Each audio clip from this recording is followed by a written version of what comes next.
Hey everyone, and welcome back to VGR. We are your hosts, Jacob Smith, And Matt Morgans. here to break down Gamescom 2019, because whether you were disappointed, whether you expected more, or whether you were pleasantly surprised, there were plenty of new announcements, both to expand on things we already knew about, or to announce completely new games and new IPs for some developers and publishers. So without further ado, I'd like to present our top 5 reveals from Gamescom. Matt, kick us off with our number 5, please. Yeah, number 5 on our list is Kerbal Space Program 2. This is a sequel to the sort of much acclaimed game that released all the way back in, I think, 2011. Oh, wow, it's been that long. Yeah, I think it first released in either some sort of early access or just a very early form in 2011, and then it sort of officially released a few years later on Steam.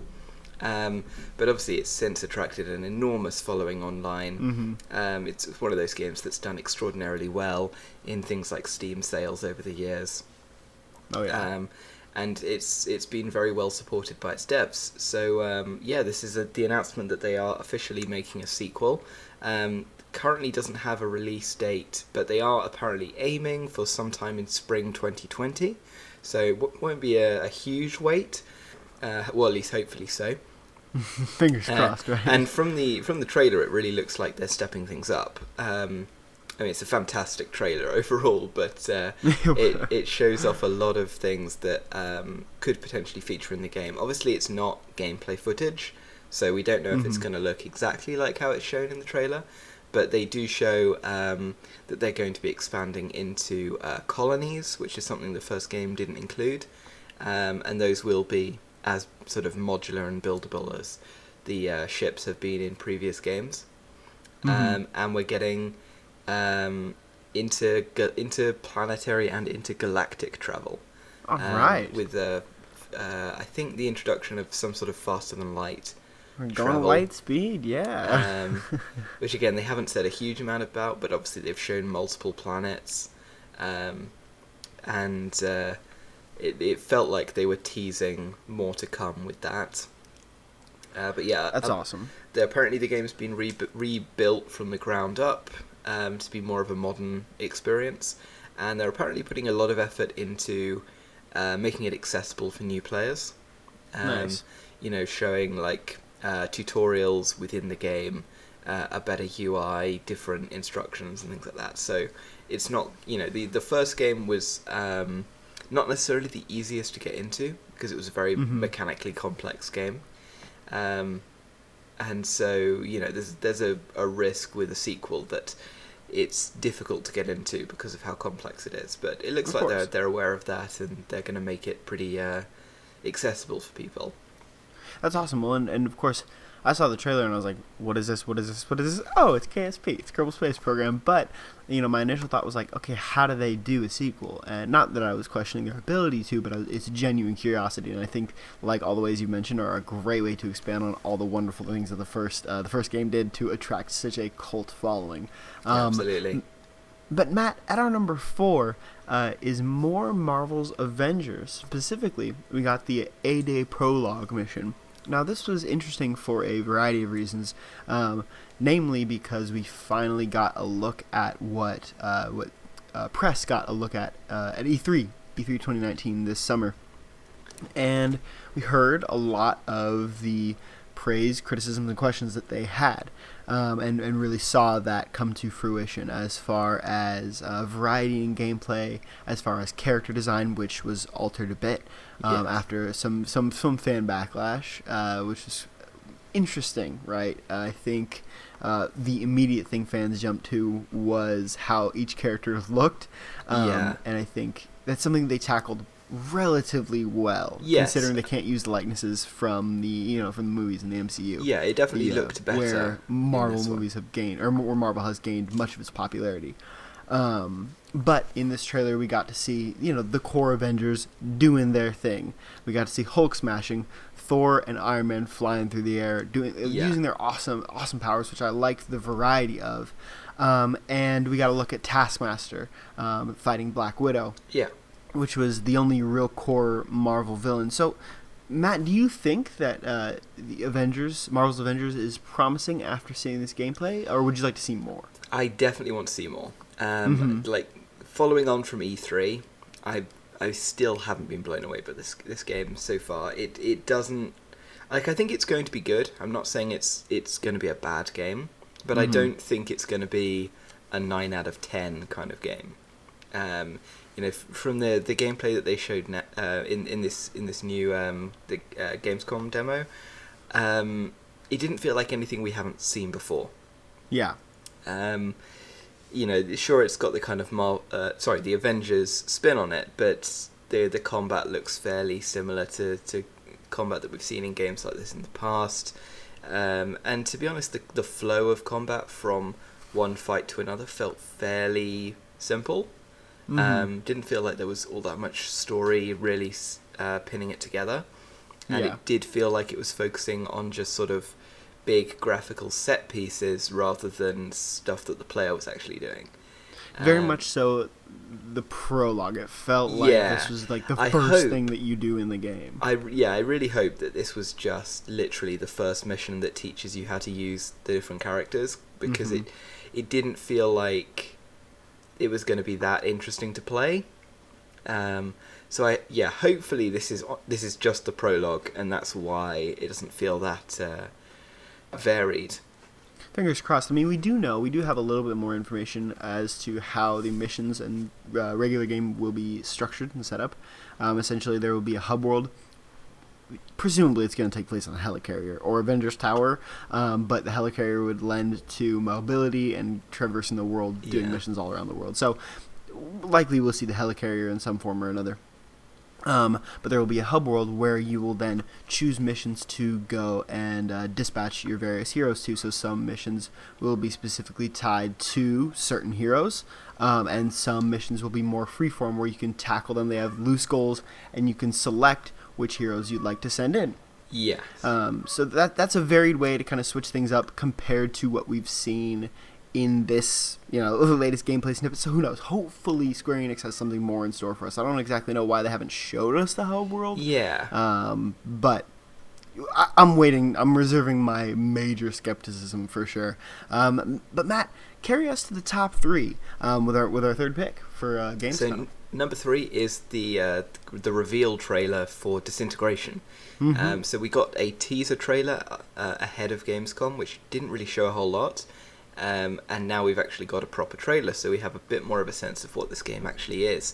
So this is obviously the game that's coming from V1 Interactive, which is the studio founded by one of the sort of co-creators of Halo. The game is pretty interesting. I don't think it was what people were expecting, because it seems to blend first-person shooting with almost like a real-time strategy element, directing NPC troops, which is not something that we've seen much at all in games of late. I mean, I feel like it's something that has been done in the past, but not necessarily something that's really been done well, or certainly been done recently. So I'm definitely interested to see more of Disintegration. Obviously, they've only shown this one early trailer, and the game, I don't believe it has a release date yet, so it's probably still a ways off. But they did reveal some details about the setting and the story. Presumably it takes place on Earth. I don't think they specify. Oh, no, they did specify. It is on Earth. So it's Earth's near future. Interesting. And basically, scientists have figured out a means to remove human brains and put them into robotic exoskeletons, which is this process called integration, which is why the title is Disintegration. Because the players are playing a group of human brains in robots that are rebelling against the main robot faction, which is aggressively trying to turn humans into robots. Clever. I like the kind of the way the title directly plays into it's a clever title. World. Yeah. Okay. I'm digging it. I'll roll with it. Better than the Anthem tie-in. Much more clever. And it's apparently going to have both a story campaign and PvP modes, but obviously they've only shown a little bit of that so far. So yeah, I'm interested to see more of this probably next year. We don't know yet what it's going to be releasing on, whether this is going to be a next gen title, or whether it's going to release ahead of next gen consoles.